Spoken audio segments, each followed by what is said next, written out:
La luz del atardecer entra por la ventana de mi sala mientras arreglo el retrato de mi primera comunión. Hoy cumplo 72 años. Mi nombre es María das Graças Ferreira. Nací y crecí en Bom Jesús da Lapa, en el interior de Bahía, donde el río San Francisco era más que agua. Era nuestra vida, nuestro sustento, nuestro destino. Estoy sentada aquí con mis manos arrugadas, viendo la lluvia fina que cae afuera. El pueblo dice que la lluvia es una bendición, pero no toda bendición llega como esperamos. La mía vino después de una tormenta que duró años. Hoy tomé coraje para contar esta historia guardada en lo profundo de mi pecho por más de 50 años. Crecí en una casa de barro, con piso apisonado y techo de paja. Era pobre de solemnidad, pero rica en el amor de mi madre, doña Sebastiana, mujer de fibra que lavaba ropa ajena para alimentarnos a mí y a mis 3 hermanos. Mi padre, mi padre, Seu Antonio, era un hombre temeroso de Dios. Al menos eso decía cuando golpeaba la mesa exigiendo silencio o cuando apretaba fuerte el cinturón en la mano. Quien ahorra el vara odia al hijo.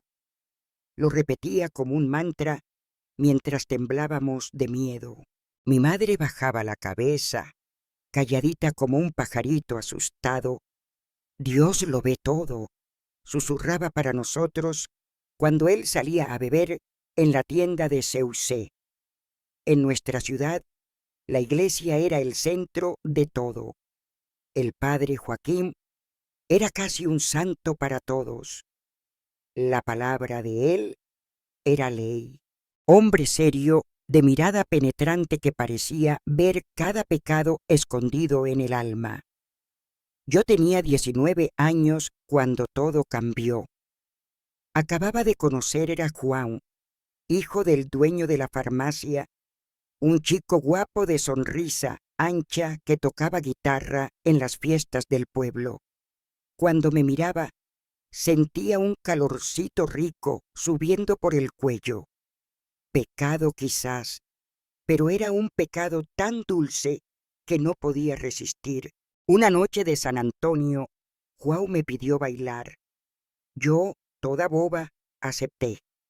Bailamos juntitos, oliendo el uno al otro, sus manos en mi cintura. Fue solo eso, juro por Dios, solo un baile, pero bastó para que Toño, sobrino del padre, lo viera y contara a todos que me ofrecía al chico. La chismosa voló como viento en el campo seco. Cuando llegué a casa, mi padre ya esperaba. Ciento en la mano, ojos rojos de ira.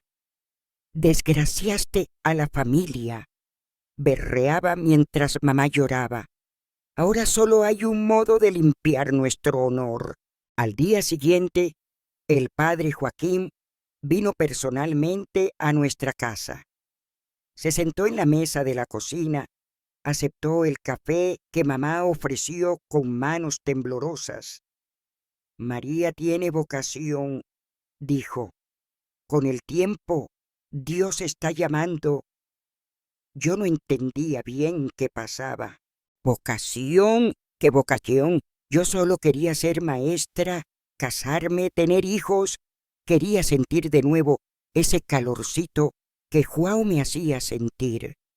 Hay un convento en San Félix do Araguaia, en Mato Grosso. Las hermanas de la Divina Providencia acogerán a María. Allí encontrará el camino de Dios y limpiará su alma. Mi padre acortó al instante.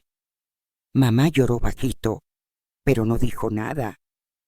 ¿Quién era ella para contrariar la voluntad de Dios? ¿Y quién era yo, una simple chica del interior, para hacer lo mismo? Arregla tus cosas, fue lo que mi padre dijo. Te vas la semana que viene. Esa noche lloré hasta secarme. Acariciaba mi única muñeca de tela, la florecita que mamá hizo cuando era pequeña.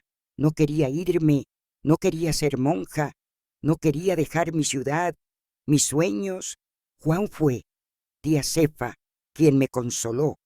Ella vivía 2 patios después del nuestro y era partera, mujer sabia que conocía los misterios de las hierbas y las estrellas. Hija mía, a veces hay que seguir un río que no elegimos para después encontrar el mar que es nuestro. Guarda eso en el corazón. En la víspera del viaje, logré ver a João a escondidas. Nos encontramos detrás de la iglesia, donde nadie iba a esa hora. Él tomó mis manos, tenía lágrimas en los ojos. Voy a esperarte, María, el tiempo que sea. Qué ingenuo era mi João, cómo éramos ingenuos los dos, pensando que el mundo era simple, que bastaba querer para poder. El viaje fue largo, 3 días en autobús sacudiendo en el camino de tierra, después 2 más en tren. Nunca le había salido de Bom Jesús da Lapa. Todo era nuevo, asustador. Llevaba conmigo solo un atadito de ropa, la medalla de Nuestra Señora que mamá me dio y un rosario de madera que era de mi abuela. Cuando llegué a San Félix do Araguaia, ya tenía el alma pequeña de tanto miedo. La ciudad era más grande que la mía, el río Araguaia más ancho que el San Francisco. Y el convento, el convento parecía una fortaleza, con sus muros altos y ventanas estrechas. Hermana Angélica me recibió en la puerta. Mujer alta, delgada, de rostro largo y piel blanca como papel. Debía tener unos 50 años, pero parecía más. Era la Madre Superiora, la dueña de aquel lugar. Bienvenida a la casa de Dios, dijo sin sonreír. Aquí aprenderás disciplina, obediencia y temor al Señor. Ese primer día me llevaron a una sala pequeña donde cortaron mi cabello bien corto, mi cabello negro y largo que João tanto admiraba. Cayó al suelo como hoja seca en otoño. Después quitaron mis ropas, me dieron un baño frío y me vistieron con un hábito áspero que picaba la piel. A partir de hoy no eres más María de Bom Jesús da Lapa, eres hermana María de la Divina Obediencia. Esa noche, acostada en un colchón duro, en una celda fría y oscura, lloré bajito para que nadie oyera. Abrazaba mi cuerpo dolorido e intentaba recordar el calor de mi casa, el olor a pan que mamá hacía, la sonrisa de João. Intentaba no olvidar quién era de verdad. Los días en el convento seguían siempre iguales, como cuentas de un rosario infinito. Despertábamos a las 4 de la mañana con la campana. Rezábamos de rodillas en el suelo frío por 1 hora. Después limpiábamos el convento en silencio absoluto. Lengua parada, no crea herida, repetía hermana Angélica cuando alguien murmuraba. El desayuno era un pedazo de pan duro y un vaso de leche aguada. Después más oraciones, trabajo en la huerta, clases de catecismo, costura, todo en silencio, todo con la cabeza baja. Por la noche, más oraciones y luego dormir con hambre y frío. Había otras 27 novicias en el convento, chicas como yo, de mirada asustada, manos temblorosas, algunas más jóvenes, de 15 o 16 años. Nadie contaba su historia. Era prohibido hablar del pasado. El mundo afuera está muerto para ustedes, decía el padre Anselmo, un hombre gordo de ojos pequeños que venía una vez por semana a oír nuestras confesiones. Fue en la tercera semana que conocí a Rosa. Ella trabajaba en la enfermería y parecía diferente de las otras. Tenía una mirada viva, atenta, como si siempre pensara en algo que los demás no veían. Un día, cuando limpiaba el pasillo, ella pasó por mí y dejó caer un billetito. «Cuidado con lo que dices en la confesión». Estaba escrito con letra temblorosa. Encontré aquello extraño. ¿Por qué tener cuidado? La confesión no era sagrada, no era para limpiar el alma. Pronto entendí lo que Rosa quería decir. En mi próxima confesión le conté al padre Anselmo que sentía añoranza por mi familia. Al día siguiente fui llamada a la sala de la Madre Superiora. Ella sabía exactamente lo que había confesado. «La añoranza es obra del demonio», dijo con una regla de madera en la mano. «Vamos a sacar ese mal de tu cuerpo». Extendí las manos como las otras novicias me enseñaron. 10 azotes en cada palma. Mordí los labios para no gritar. «Agradece por el castigo», ordenó. «Es por el bien de tu alma». «Gracias, madre», dije con voz quebrada, lágrimas corriendo. Fue entonces que comencé a entender que aquel lugar no era la casa de Dios que decían, era una prisión disfrazada de santidad. Y yo era una prisionera sin crimen, cumpliendo pena por ser joven, por haber bailado con un chico, por haber soñado. Por la noche, acostada en mi celda, oía llantos ahogados por las almohadas. No era solo yo quien sufría, todas sufrían. Todas habían sido enviadas allí contra su voluntad por padres, sacerdotes o por esa tal vocación que nadie sentía de verdad. Rosa comenzó a buscarme a escondidas. Nos encontrábamos rapidito cuando limpiábamos la capilla. Ella estaba en el convento hacía 3 años, venida de Piunqui, Minas Gerais. Su padre la mandó allí cuando descubrió que quería estudiar medicina. «No es de Dios este lugar, María», susurraba. «He visto cosas». No logramos terminar la conversación ese día. La hermana Dulce nos sorprendió conversando y fuimos castigadas. Nos quedamos de rodillas en el maíz por 2 horas rezando el rosario. Casi un mes después de ese castigo, en una noche de tormenta fuerte, vi algo que nunca olvidaré. No podía dormir por los truenos. Hubo pasos en el pasillo, puertas abriendo. Espié por la rendija de mi puerta y vi al padre Anselmo entrando en la celda de una novicia joven llamada Teresa. Detrás de él, hermana Angélica sostenía una vela, vigilando el pasillo. A la mañana siguiente, Teresa no apareció para las oraciones. Cuando pregunté por ella a la hermana Carmen, la más vieja de las monjas, ella desvió la mirada y dijo bajito: «Algunas pruebas son mayores que otras. Reza por ella». Rosa me confirmó lo que temía. No era la primera vez que eso pasaba. Había un sistema de silencio y complicidad que protegía a los abusadores y castigaba a las víctimas. «Si hablan, nadie cree», explicó Rosa. «Somos mujeres, somos novicias.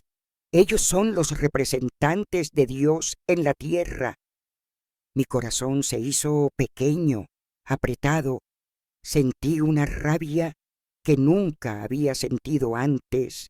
Rabia de mi padre que me mandó allí, del padre de mi ciudad, de esa iglesia que encerraba mujeres y permitía que fueran abusadas en nombre de Dios. «¿Cómo vamos a salir de aquí?», pregunté a Rosa una noche, las dos escondidas en la despensa. Aún no sé, respondió, pero lo descubriré. Confía en mí. Los meses pasaron lentos como babosa en su vida. Aprendí a sobrevivir en aquel lugar. Bajaba la cabeza, obedecía, rezaba en voz alta, confesaba solo pecados inventados e inofensivos. Por dentro, mantenía encendida la llama de la María, que fue un día la chica de Bom Jesús da Lapa, que soñaba ser maestra, que amaba el río, que bailó con Juan. Una noche estaba ayudando en la cocina cuando oí a hermana Dulce conversando con hermana Angélica. Hablaban de una inspección que vendría de Campo Grande, obispos importantes que visitarían el convento la próxima semana. Tenemos que esconder acá las problemáticas, decía hermana Angélica. Teresa todavía tiene marcas visibles y esa otra, Lucia, sigue negándose a comer. Vamos a mantenerlas en el sótano hasta que pase la visita. ¿Sótano? ¿Qué sótano? Nunca había oído hablar de sótano en ese convento. Cuando le conté a Rosa, sus ojos brillaron. Lo sabía. Ya había oído rumores. El sótano debe estar debajo de la capilla. Es allí donde esconden a las chicas que intentan huir o que quedan diferentes después de las visitas del padre. Esa noche no pude dormir. Pensaba en Teresa, en Lucia, en las otras chicas presas allí abajo, en la oscuridad, solas. Pensaba en Juan. ¿Se acordaría aún de mí? Pensaba en mi madre. ¿Lloraría por mí todas las noches como yo lloraba por ella? Vamos a dar un jeito, prometió Rosa, apretando mi mano al día siguiente. Dios ayuda a quien se ayuda, y no es ese Dios de ellos de quien hablo, es el Dios verdadero que ama, que libera, no el que encierra y castiga. En la víspera de la llegada de los obispos, el convento se volvió un hormiguero, todos fregando, limpiando, puliendo. Madre Angélica, más nerviosa que gato, en día de lluvia, gritando órdenes por todos lados. Fue allí que Rosa y yo vimos nuestra chance. Nos escalaron para limpiar la capilla donde los obispos rezarían la misa al día siguiente, mientras las otras novicias arreglaban los bancos y el altar. Nosotras dos fingíamos que todo estaba normal, pero nuestros ojos buscaban cualquier señal del tal sótano. Allí, susurró Rosa, apuntando a una puerta pequeña detrás del confesionario. He estado observando esa puerta hace tiempo. Nunca vi a nadie entrar o salir por ella a plena luz del día. Esperamos el mejor momento. Cuando hermana Dulce salió a buscar más cera y las otras novicias estaban ocupadas limpiando los vitrales, nos escabullimos rápido hasta la puertita. Estaba trancada, claro, pero Rosa, astuta como solo ella, ya tenía un gancho de cabello escondido en el bolsillo del hábito. Aprendí esto con mi hermano, murmuró mientras manipulaba el gancho en la cerradura. Abría la despensa de casa cuando queríamos robar dulces. Después de unos minutos, que parecieron una eternidad, la puerta hizo un clic. Nuestros corazones latían tan fuerte que pensé que todos lo oirían. Dentro de la puerta había una escalera de piedra oscura y húmeda bajando a lo que solo podía ser el tal sótano. Vamos a volver después, dijo Rosa. Por la noche, cuando todos dormían, nosotras dos apenas pudimos cenar de tanta ansiedad. En la hora de las oraciones nocturnas, repetía las avemarías sin prestar atención, pensando solo en lo que haríamos después. «Si nos atrapan», susurré a Rosa cuando volvíamos a nuestros cuartos, «nos castigarán peor que todo si no hacemos nada», respondió ella con esa mirada firme. «Nunca saldremos de aquí y esas chicas allí abajo seguirán sufriendo». Esperamos hasta medianoche. Cuando el convento entero parecía dormir, solo se oía el viento golpeando las ventanas y de vez en cuando algún llanto ahogado de alguna celda. Descalzas para no hacer ruido, salimos de nuestros cuartos y nos encontramos en el pasillo. Estaba oscuro como brea, pero Rosa había conseguido una vela pequeña.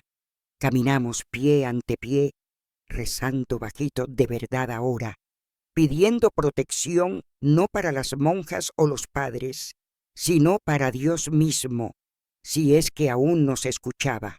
Llegamos a la capilla sin problemas.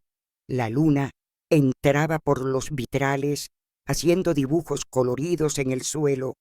Yo temblaba como vara verde, mitad de miedo, mitad de frío. «¡Vamos!». Rosa tomó mi mano y juntas fuimos hasta la puertita. Ella no necesitó ni usar el gancho esa vez. La puerta había quedado destrancada desde antes. La escalera bajaba en una espiral apretada. El olor era fuerte, de moho y algo más que no podía identificar en el momento. Bajamos despacio, con la llama de la vela temblando, arrojando sombras en las paredes de piedra. Allí abajo, el sótano era mayor de lo que imaginaba. Un pasillo largo con varias puertas pequeñas de madera. Parecía una cárcel, no un convento. «Teresa», llamó Rosa bajito. «Lucia, ¿hay alguien ahí?». Un gemido débil vino de una de las puertas. Corrimos hasta allí. Tenía una ventanita enrejada en la puerta, por la cual se podía ver el interior. Era un cubículo pequeño sin ventana, con solo un colchón fino en el suelo. Encima de él, una chica acurrucada. Era Teresa. Parecía más pequeña de lo que recordaba, pero delgada, con ojeras profundas. «Vinimos a ayudar», dije mientras Rosa intentaba abrir la puerta con el gancho. «No sirve, Teresa», habló con voz débil. «Ellas vienen a buscarnos de madrugada antes de que lleguen los obispos. Van a llevarnos al convento en Rondonópolis hasta que pase la visita». «¿Quién más está aquí abajo?», preguntó Rosa mirando las otras puertas. «Lucia en la celda de al lado y está Joana. ¿Es esa que intentó huir el mes pasado? Ella está hace más tiempo, no habla más, solo llora». Era de partir el corazón. 3 chicas presas como animales, solo porque no aguantaban más los abusos o porque habían intentado escapar. ¿Y sabe qué es peor? Eso era solo la punta del iceberg. ¿Cuántas otras habían pasado por allí antes? ¿Cuántas habían sido enviadas a otros conventos, silenciadas para siempre? «Necesitamos hacer algo», dije, las lágrimas corriendo. «No podemos dejarlas aquí». Fue cuando oímos pasos en la escalera. Alguien bajaba. Rosa apagó la vela de un soplo rápido y me tiró detrás de unos barriles viejos en la esquina del sótano. Era hermana Dulce con una lamparina. Detrás de ella, padre Anselmo. Ellos no nos vieron, escondidas en las sombras, temblando de miedo. «Los obispos llegan a las 8», dijo el padre. «Asegúrate de que estén lejos de aquí hasta entonces y arregla su apariencia. No quiero preguntas». «Sí, padre», respondió hermana Dulce. «El carro viene a buscarlas a las 5 de la mañana».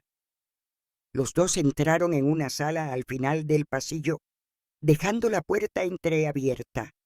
De donde estábamos podíamos oír la conversación. ¿Y la novata, la María? Preguntó el padre. ¿Cómo se está comportando? Meéle al oír mi nombre. Rosa apretó mi mano con fuerza.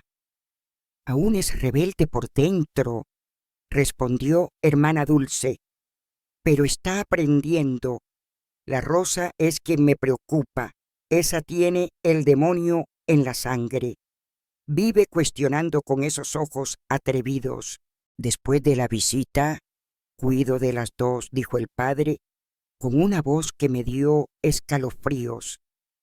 Tengo métodos que funcionan hasta con las más difíciles. No necesitaba ser genio para entender qué quería decir. Rosa y yo nos miramos en la oscuridad, el mismo pensamiento pasando por nuestras cabezas. Teníamos que salir de allí, y rápido. Esperamos a que los dos salieran, lo que pareció una eternidad. Cuando finalmente volvió el silencio, Rosa encendió la vela de nuevo. Ellos van a llevarlas a las 5 de la mañana, dije a Teresa a través de la ventanita de la puerta. ¿Y mañana por la noche estaremos de vuelta?, respondió ella con voz cansada. ¿Es siempre así? No, si ustedes huyen, dijo Rosa. ¿Cómo? Estamos encerradas aquí. Y aunque saliéramos, ¿a dónde iríamos? No tenemos dinero. No conocemos a nadie en la ciudad. Rosa quedó callada un instante, pensando. Después su rostro se iluminó con esa sonrisa determinada que yo ya conocía. Tengo un plan, dijo, pero vamos a necesitar ayuda. Volvimos a nuestro cuarto antes de que alguien notara nuestra ausencia. Acostada en mi cama dura, no podía dormir. Las imágenes del sótano, de las chicas presas, la voz del padre hablando de nosotras, todo eso giraba en mi cabeza. A la mañana siguiente, los obispos llegaron puntualmente a las 8. Eran 3 hombres de sotana púrpura, serios e importantes. El convento entero estaba en fila en el patio para recibirlos, todas con la cabeza baja, manos juntas en oración. Madre Angélica estaba sonriente como nunca la había visto antes. De repente parecía una santa mujer acogedora, gentil. ¡Qué papel bien hecho! Nuestras novicias son ejemplos de devoción, decía mientras nos presentaba a los obispos. Viven en oración y trabajo, siguiendo los pasos de Nuestra Señora. Tuve ganas de gritar la verdad allí mismo, frente a todos, pero sabía que nadie me creería. Sería mi palabra contra la de ellos. Durante todo el día, los obispos recorrieron el convento, visitando la capilla, el refectorio, hasta la huerta. Pero claro que no mostraron el sótano, ni hablaron de las chicas que habían sido llevadas antes del amanecer. Por la noche, cansada de fingir, encontré a Rosa en la lavandería. Estábamos solas, remojando las sábanas. ¿Y el plan?, pregunté bajito. Lo estoy trabajando, respondió. ¿Recuerdas a la hermana Concepción que trabaja en la cocina? Ella no es como las otras. Ya la pillé llorando escondida varias veces. Creo que ella también fue forzada a venir aquí. ¿Crees que ayudará? Solo hay un modo de descubrir. Al día siguiente, después de que los obispos se fueron, todo volvió a la normalidad. Las chicas del sótano fueron traídas de vuelta, pero no las vimos. Supimos que estaban de castigo espiritual, aisladas en sus celdas por una semana, solo con pan y agua. Rosa logró hablar con hermana Concepción. Como ella sospechaba, la monja más vieja también guardaba sus propios secretos y dolores. Había sido enviada al convento cuando joven, después de que su novio muriera en la guerra. La familia, muy religiosa, pensó que era voluntad de Dios. Nadie debería estar aquí contra su voluntad, dijo la monja anciana con lágrimas en los ojos. Esto no es servicio de Dios.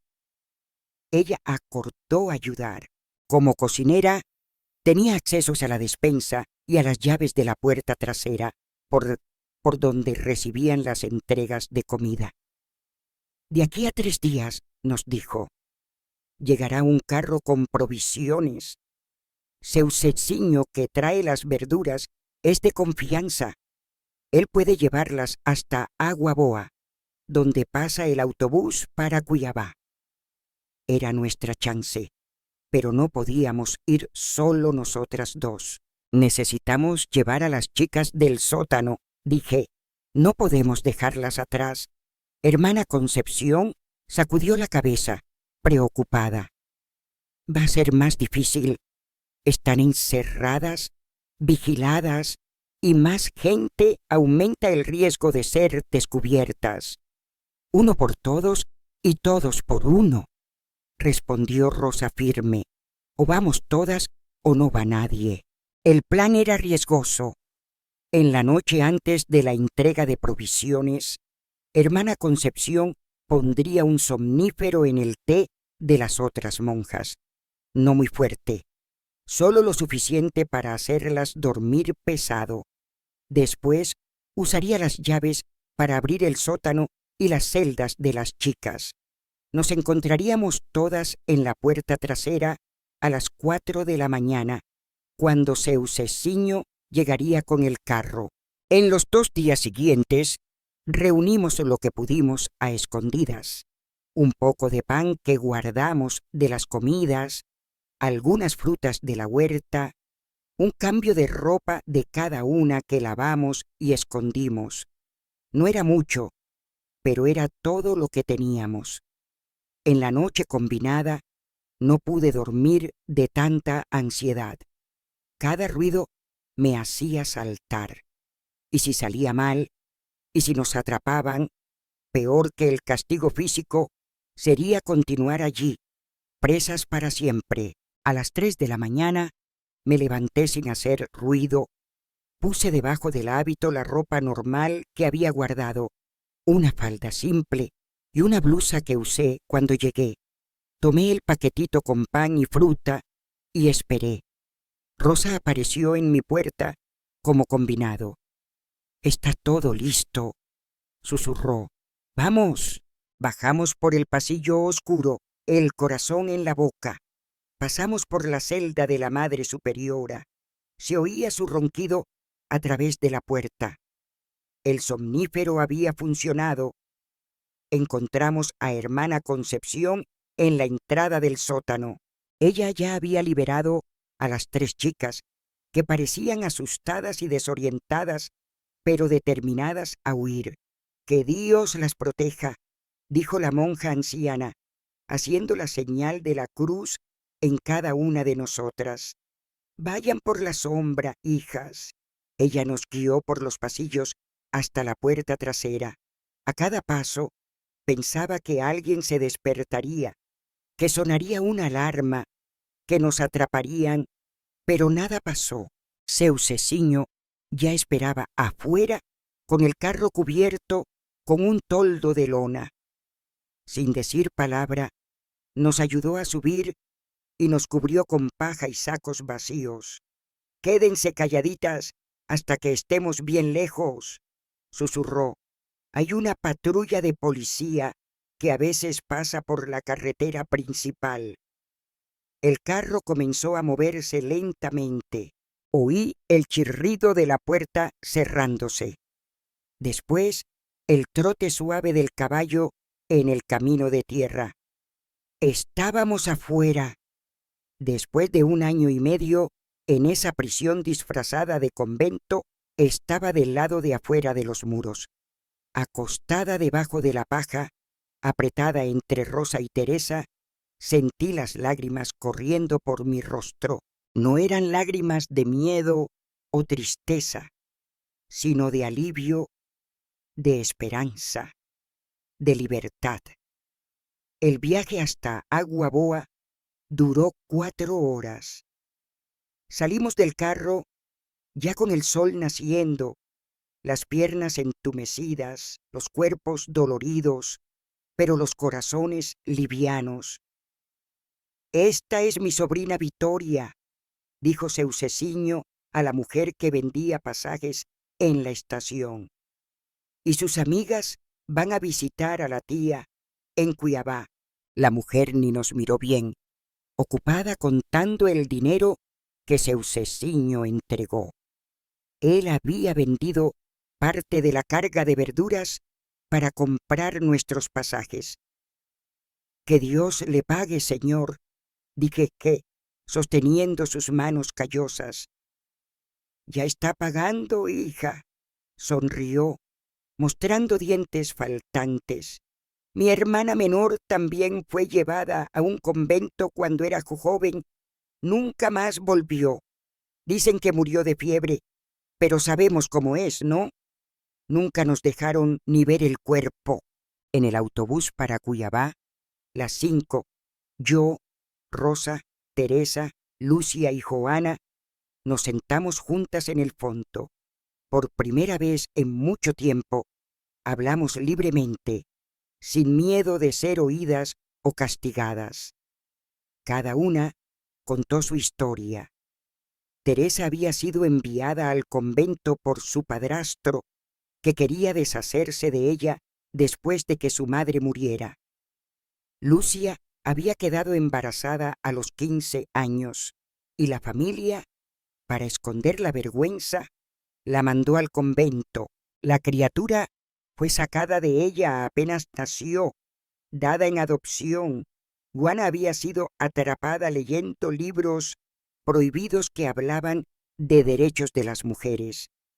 Historias diferentes, pero con el mismo final.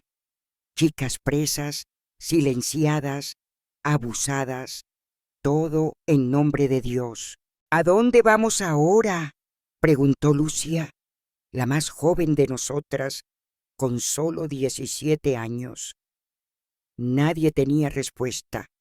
Ninguna de nosotras tenía familia que nos aceptaría de vuelta. Ninguna tenía dinero o un lugar a donde ir. «Vamos a Goiânia», dijo Rosa, siempre la más decidida. «Es una ciudad grande, tiene más oportunidades. Podemos encontrar trabajo o quedarnos juntas por un tiempo». «¿Y si nos buscan?», preguntó Joana, aún asustada. «La policía les ayuda a ellos, no a nosotras». «Entonces cambiamos de nombre», respondió Rosa. «Comenzamos de nuevo. No es la primera vez que mujeres necesitan desaparecer para sobrevivir». El autobús cortaba el sertão, levantando polvo rojo en la carretera. Miré por la ventana los hipés floridos, el cielo más azul que había visto, los ríos serpenteando entre las colinas. Pensé en todo lo que había pasado, en cómo mi vida había cambiado desde esa fiesta de San Antonio en Bom Jesús da Lapa.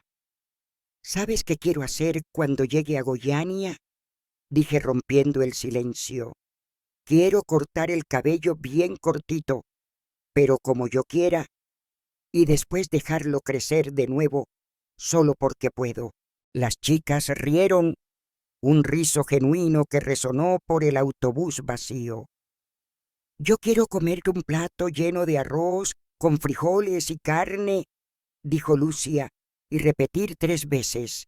«Yo quiero dormir hasta tarde», suspiró Teresa, «sin campana, sin oraciones forzadas». «Yo quiero aprender a leer bien», habló Joana, «y después quiero escribir todo lo que pasó en aquel lugar para que nadie olvide». Rosa tomó mi mano y sonrió esa sonrisa que me daba fuerza. «Y yo quiero que nunca más tengamos miedo», dijo, «que aprendamos a ser libres de verdad». En ese momento, Supe que mi vida solo estaba comenzando.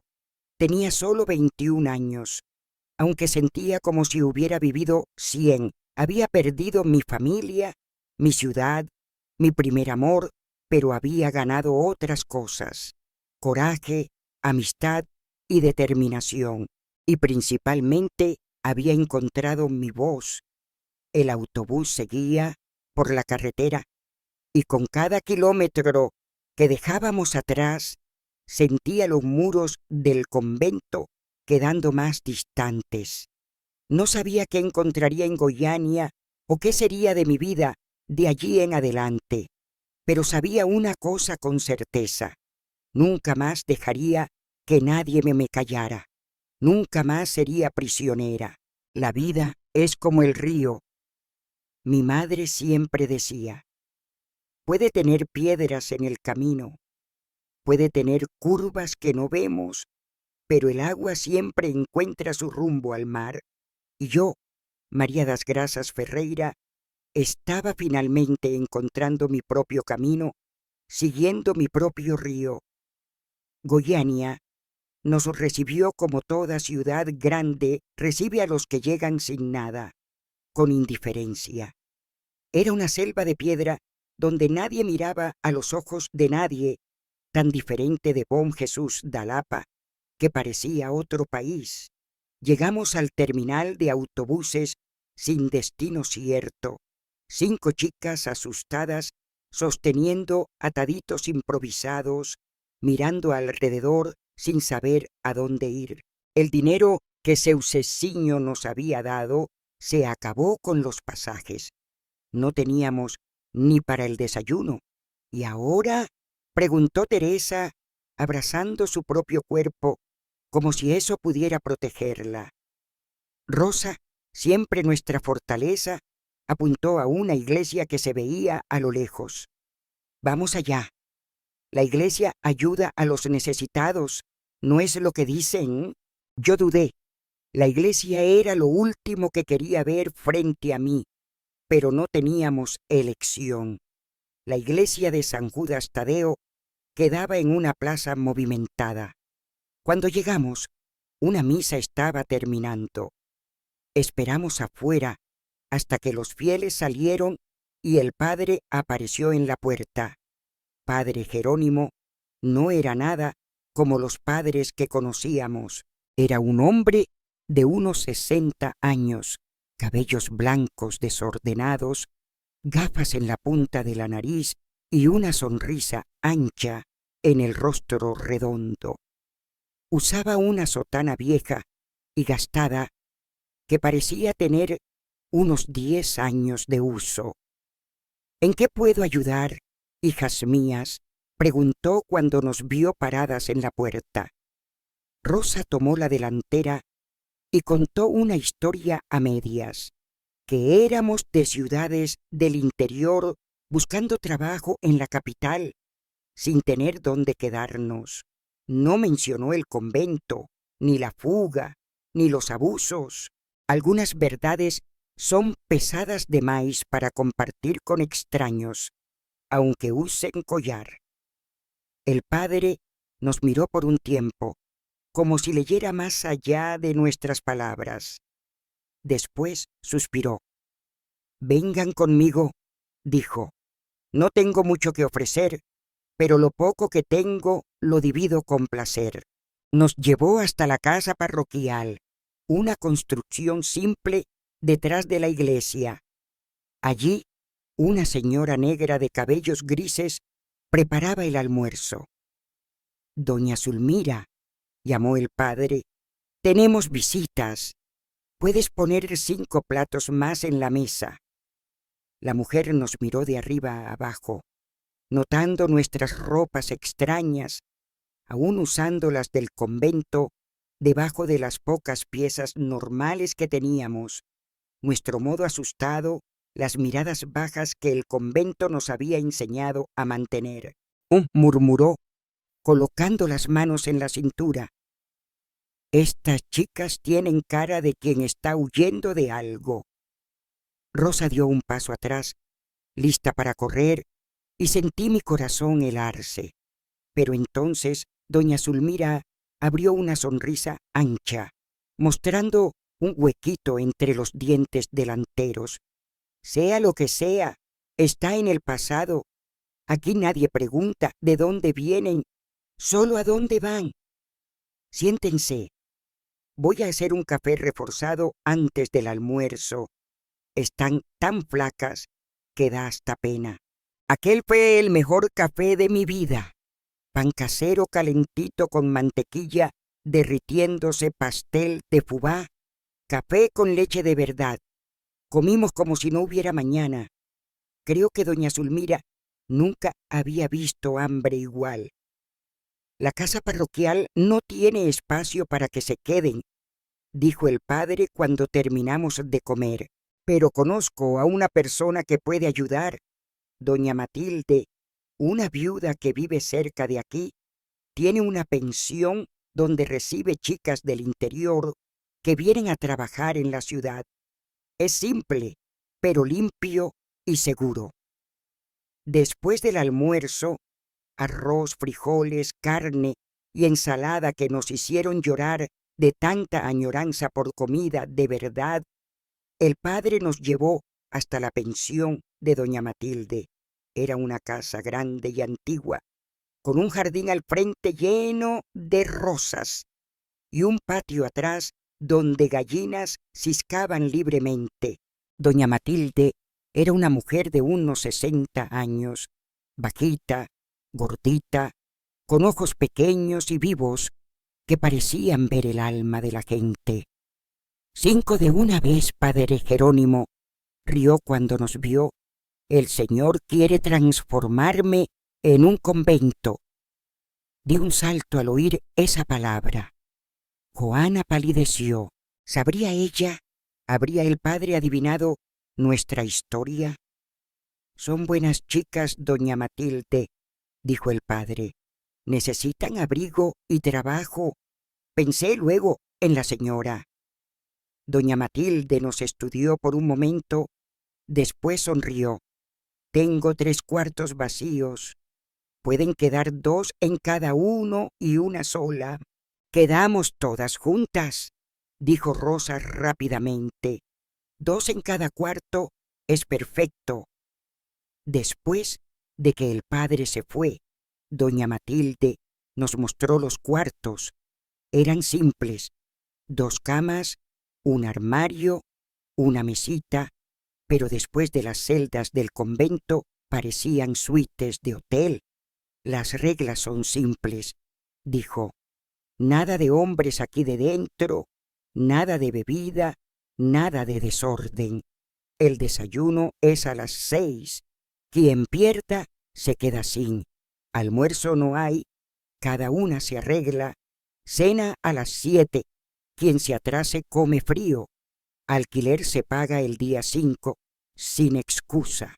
Hizo una pausa, mirando a cada una de nosotras. Y no me importa de dónde vienen o por qué. Aquí es lugar de recomezo.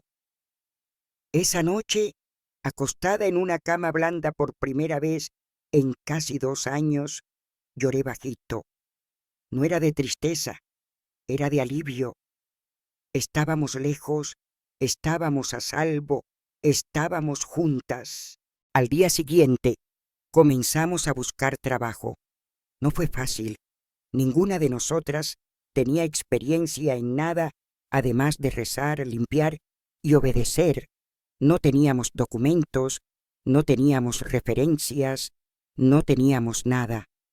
Hay una fábrica de costura cerca de aquí, sugirió doña Matilde cuando volvimos desanimadas al final del día.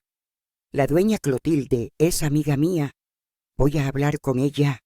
Al otro día fuimos a las 5 a la fábrica. Era un galpón grande donde varias mujeres trabajaban en máquinas de costura, haciendo ropas que serían vendidas en el comercio de la ciudad. Doña Clotilde era una mujer seria, de pocas palabras. Nos miró con desconfianza. ¿Saben coser?, preguntó. Sí, respondió Rosa, y no era mentira. En el convento cosíamos por horas todos los días, haciendo ropas de cama para hospitales y orfanatos. Muéstrenlo, ordenó, apuntando a las máquinas vacías en el fondo del galpón. Cada una se sentó en una máquina. El ruido, el olor a tela, el movimiento repetitivo era tan parecido al trabajo en el convento que por un momento me sentí de vuelta allí.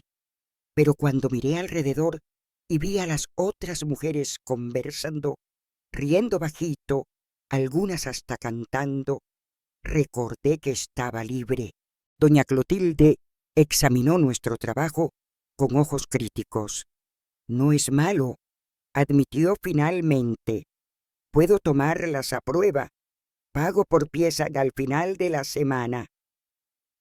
Fue así que comenzamos nuestra nueva vida en Goiânia. Trabajábamos de las 7 de la mañana a las 5 de la tarde en la fábrica de costura. El trabajo era duro, pero el ambiente era ligero. Las otras costureras eran mujeres simples, muchas también venidas del interior, con sus propias historias de lucha y superación. Al final de la primera semana, recibimos nuestro primer salario. No era mucho, pero era nuestro, dinero que habíamos ganado con nuestro propio trabajo, que podíamos gastar como quisiéramos. Vamos a comprar ropas nuevas, sugirió Teresa animada. No aguanto más usar estas del convento por debajo. Fuimos al mercado municipal y compramos ropas simples, usadas, pero nuestras. Cada una eligió algo que reflejaba un poco de quién era o de quién quería ser. Compré un vestido azul claro, ligero, que me recordaba el color del río San Francisco. Lentamente fuimos adaptándonos a la vida en la ciudad grande. Aprendimos a andar en autobús, a regatear en las ferias, a defendernos de las miradas y piropos de los hombres en las calles. Los domingos íbamos a la misa en la iglesia de Padre Jerónimo, no por obligación, sino por gratitud, y también porque él predicaba un Dios diferente del que conocíamos, un Dios de amor, no de punición, un Dios que acogía, no que castigaba. El verdadero pecado, decía en sus sermones, no es amar o cuestionar, es causar sufrimiento a los otros, es usar el nombre de Dios para oprimir. En una de esas misas conocimos a Seu Augusto, un profesor jubilado que daba clases nocturnas de alfabetización en la iglesia. Rosa, siempre la más audaz, preguntó si podíamos participar. Claro, sonrió. La educación es derecho de todos, especialmente de quien tuvo ese derecho negado. Fue así que, después de meses cosiendo todo el día, pasamos a dedicar nuestras noches a aprender. Letras, números, historia, geografía. El mundo se abría para nosotras como una flor desabrochando. Quiero hacer el supletivo, anunció Rosa, un día después de la clase. Y después quiero ir a la universidad. ¿Universidad? Rió Lucia. Eso es sueño grande de maíz para nosotras. ¿Quién dijo? Rebatió Rosa, los ojos brillando. Somos tan capaces como cualquiera, solo no tuvimos oportunidad. Ese sueño comenzó a crecer en mí también. Recordé el tiempo en que quería ser maestra antes de que todo cambiara. ¿Por qué no podría ser ahora? Un año se pasó desde nuestra fuga. Habíamos ahorrado un poco, mejorado de vida, salimos de la pensión de doña Matilde y alquilamos una casita simple en las afueras de la ciudad. Juana, Rosa y yo. Lucia había encontrado un novio, un chico gentil que trabajaba en una panadería y fue a vivir con su familia. Teresa decidió volver a su ciudad, Araguaína, después de contactar a una tía que prometió acogerla. Nuestra casita era pequeña, pero nuestra. Teníamos un jardín donde plantábamos condimentos y flores. Teníamos libertad, teníamos paz, pero el pasado aún pesaba en nuestros corazones. Por la noche, a veces me despertaba gritando, soñando con el sótano oscuro, con los castigos, con la voz del padre Anselmo. Rosa también tenía sus pesadillas. Juana aún hablaba poco, aún se asustaba con ruidos súbitos. Necesitamos hablar sobre lo que pasó, dijo Rosa una noche mientras tomábamos café en la veranda. No solo entre nosotras, para el mundo. ¿Quién va a creer?, respondí, sintiendo el miedo antiguo volver. Somos solo 3 mujeres sin estudio, sin nombre, sin familia. Ya no somos solo 3, dijo ella, somos 5, y hay otras que huyeron antes, otras que aún están allí. Rosa tenía razón. En las clases nocturnas conocimos a Margarida, una señora que también había sido enviada a un convento cuando joven, y a través de ella supimos de más 2, 3, varias mujeres con historias parecidas. Es un sistema, explicaba Rosa. Familias mandan chicas problemáticas a los conventos. Padres y monjas abusan de ese poder y todo queda escondido porque nadie cree en las víctimas. Fue en esa época que conocimos al doctor Paulo, un abogado que daba asistencia jurídica gratuita en la parroquia una vez por semana. Él oyó nuestra historia con atención, sin interrumpir, sin dudar. Es un caso complejo, dijo cuando terminamos. Lo saben, ¿no? La Iglesia tiene mucho poder y sin pruebas concretas. Tenemos los nombres, dijo Joana, hablando con una firmeza que raramente mostraba. Tenemos las fechas, tenemos las marcas en nuestros cuerpos y almas, y no somos solo nosotras, completó Rosa. Podemos encontrar otras víctimas. Podemos volver a San Félix do Araguaia, hablar con seu Ceciño, con hermana Concepción, si aún está allí. El abogado se rascó la barba grisácea, pensativo. Va a ser una batalla difícil. Pueden enfrentar retaliación, calumnia, descrédito. ¿Están preparadas para eso? Miré a Rosa, después a Joana. Las 3 habíamos pasado por el infierno y sobrevivido. ¿Qué podría ser peor?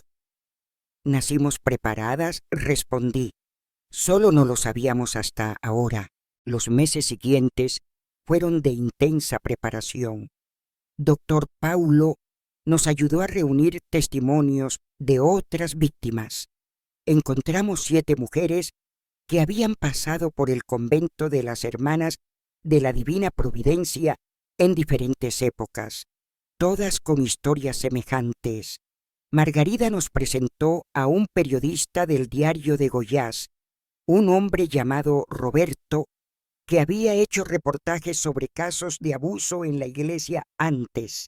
Él se interesó por nuestra historia. No puedo prometer que lo publiquen, dijo honestamente. Mi editor tiene miedo de procesos, pero voy a intentarlo. Mientras tanto, continuábamos nuestras vidas.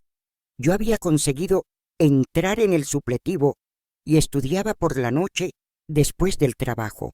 Rosa, siempre más ambiciosa, ya hablaba de rendir vestibular para Derecho. Joana había descubierto un talento para la pintura y hacía cuadros que retrataban nuestra experiencia en el convento. imágenes poderosas de rejas, sombras y manos extendidas pidiendo ayuda. Decidí una cosa. Anuncié una noche después de la cena. Quiero volver a Bom Jesús da Lapa. Rosa me miró sorprendida. ¿Estás segura? ¿Tu familia? No voy a volver a mi familia, expliqué. Voy a volver para buscar a Juan. Él merece saber qué me pasó y yo necesito saber qué pasó con él. Mi decisión estaba tomada. Con el dinero que había ahorrado durante 2 años, compré un pasaje de autobús para Bom Jesús da Lapa. El viaje sería largo, 2 días en la carretera con varias conexiones. En la víspera del viaje recibí un regalo inesperado. Juana me entregó un pequeño cuadro que había pintado especialmente para mi Ketty. Una mujer de espaldas mirando a un río azul con un cielo abierto al frente. «Es tú», dijo bajito, «volviendo a tu río, pero yendo a tu futuro». El viaje de vuelta fue como revivir mi historia al revés.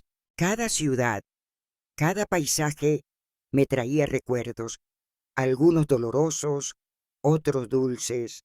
Cuando finalmente vi las márgenes del río San Francisco, mi corazón latió más fuerte. Bom Jesús da Lapa no había cambiado mucho en 3 años. Las mismas calles de tierra, las mismas casitas simples, la misma iglesia en lo alto del morro. Pero yo había cambiado. No era más la chica ingenua que bailó con João en la fiesta de San Antonio. Me hospedé en una pensión simple en el centro. La dueña, una señora llamada Aparecida, no me reconoció. ¿Por qué reconocería? Era solo una más de las tantas peregrinas que visitaban la ciudad por el santuario. Al día siguiente fui en busca de Juan. La farmacia de su padre aún estaba allí, pero con una placa diferente. Farmacia Nueva Esperanza, propietario Juan Pedro Santos. Mi corazón casi se detuvo. Juan se había graduado en farmacia, realizado su sueño y estaba de vuelta en la ciudad. Entré al establecimiento con las piernas flojas. Detrás del mostrador, un hombre de espaldas organizaba remedios en el estante. Cuando se volvió, casi no reconocí a Juan. Estaba más alto, más fuerte, usando gafas que le daban aire serio. Pero la sonrisa, la sonrisa era la misma que me había encantado años atrás. «¿Puedo ayudar?», comenzó, pero paró en medio de la frase cuando me vio. Sus ojos se abrieron, la boca quedó entreabierta. «María», susurró como si viera un fantasma. «María, das gracias». No pude decir nada, solo sentí las lágrimas brotando en mis ojos. «Mi Dios, María, ¿eres tú de verdad?». Él rodeó el mostrador, parando frente a mí, dudando en tocarme como si pudiera desaparecer a cualquier momento. «Todos dijeron que habías ido al convento, después hablaron que habías muerto». «Casi muero», respondí finalmente, la voz quebrada. Juan cerró la farmacia ese día. Fuimos a un café a la orilla del río, donde conté toda mi historia. Él escuchaba atentamente, los ojos a veces llenándose de lágrimas, las manos apretando las mías. «Te busqué», dijo cuando terminé. «Fui hasta el convento en San Félix, pero dijeron que no había ninguna novicia con tu nombre allí. Tu padre prohibió que cualquiera hablara de ti. Tu madre enfermó de tristeza». «Mi madre», murmuré, sintiendo un dolor antiguo despertar. «¿Cómo está?». «Falleció el año pasado», dijo Juan suavemente. Neumonía, dicen, pero creo que fue de tristeza misma. Tu padre continúa igual, aún va a la iglesia todos los domingos, aún golpea la mesa exigiendo respeto. Me permití llorar por mi madre, que no pude ver una última vez, por lo que podríamos haber sido, por lo que perdimos. ¿Y tú? Pregunté finalmente, secando las lágrimas. Veo que realizaste tu sueño. João sonrió esa sonrisa que guardaba en la memoria como un tesoro. Me gradué en Salvador. Volví hace un año cuando mi padre decidió jubilarse. Pero nunca, nunca te olvidé, María. Esa tarde caminamos por la margen del río como dos viejos amigos reencontrando el pasado. João me contó sobre su vida, sus estudios, sus planes. Yo hablé sobre Goiânia, sobre mis amigas, sobre nuestra lucha por justicia. Quiero ayudar, dijo firmemente. Lo que te hicieron a las otras no puede quedar impune. Es peligroso, advertí. Estamos enfrentando personas poderosas. Más motivo para no dejarte sola en esa lucha, respondió, sosteniendo mi mano.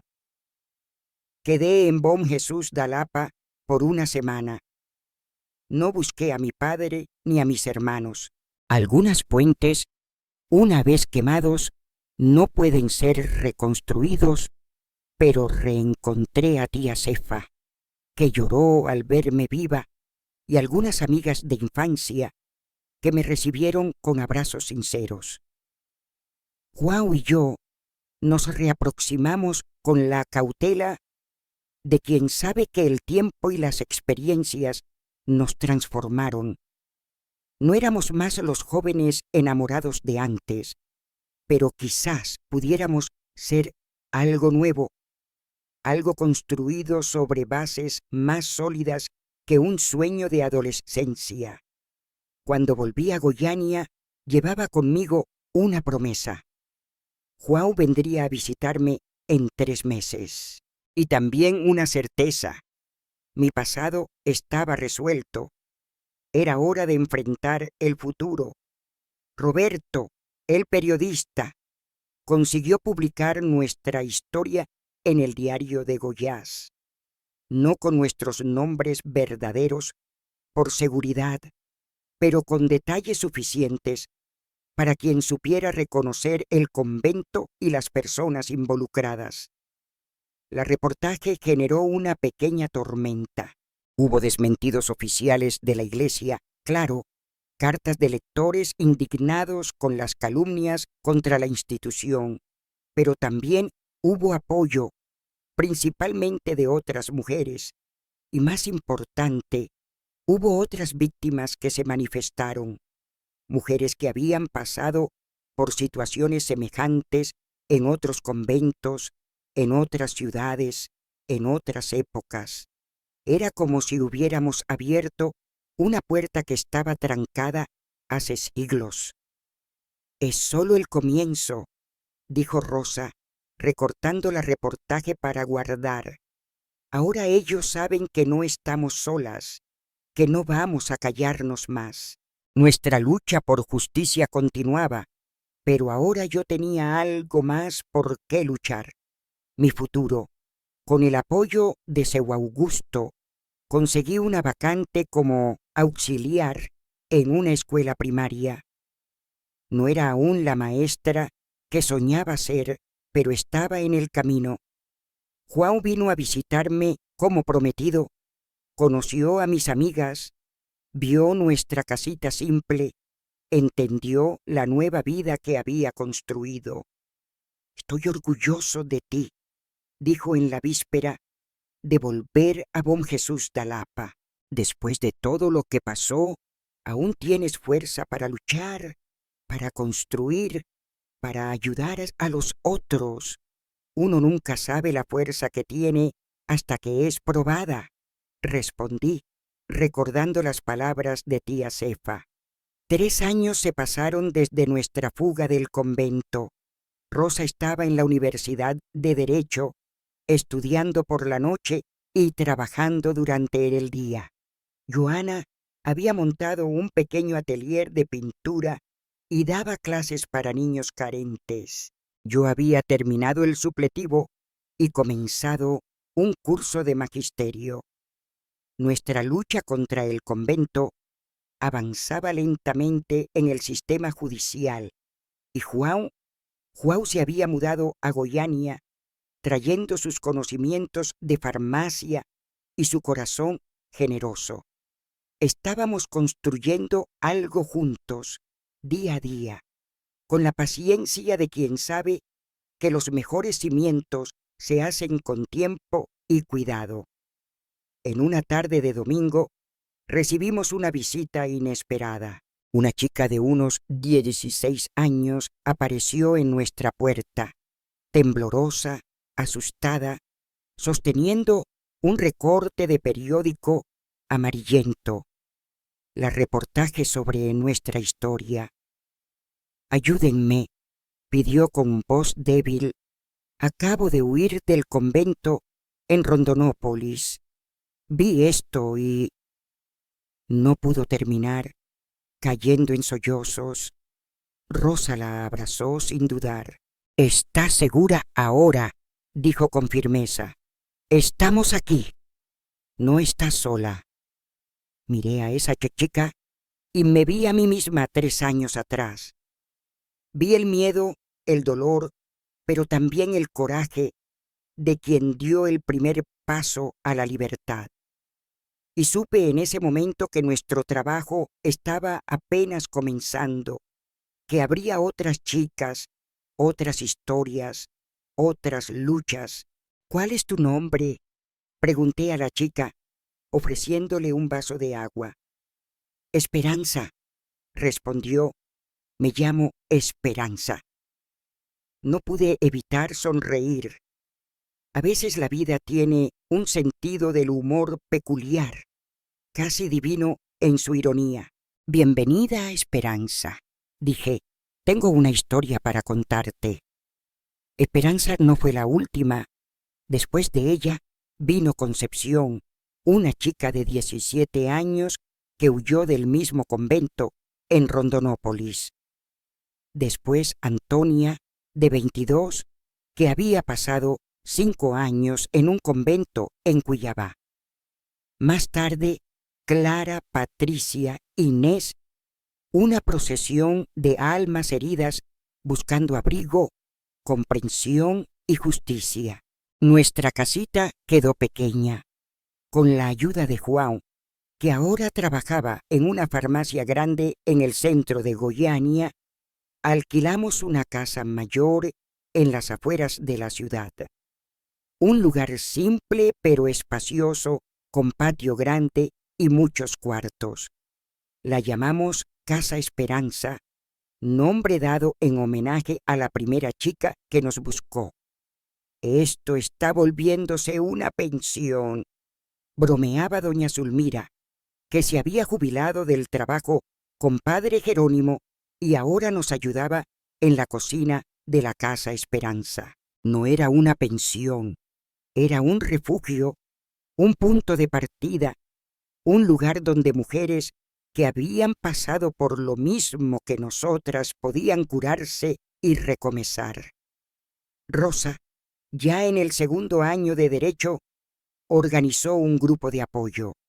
Una vez por semana nos reuníamos en la sala grande de la Casa Esperanza. Sentadas en círculo, cada una contaba su historia, sus dolores, sus miedos, pero también sus conquistas, por pequeñas que fueran. «Conseguí andar en la calle sin mirar al suelo», decía una. «Hablé en voz alta frente a un hombre», contaba otra. «Recé hoy, pero porque quise, no porque me obligaron», relataba una tercera. Eran pasos pequeños pero importantes. Cada conquista era celebrada con aplausos, abrazos y a veces lágrimas de alegría. Nuestra lucha contra el convento de São Félix do Araguaia avanzaba despacio en el sistema judicial. Doctor Paulo, el abogado que nos había ayudado desde el inicio, ahora tenía más 4 abogados trabajando pro bono en el caso, todos exalumnos suyos que creían en nuestra causa. Enfrentamos resistencia, claro. La Iglesia lo negaba todo.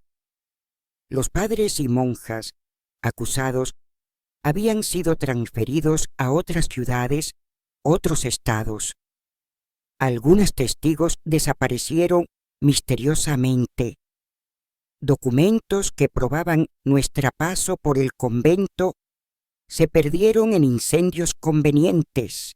Es David contra Goliat, suspiraba Don Paulo.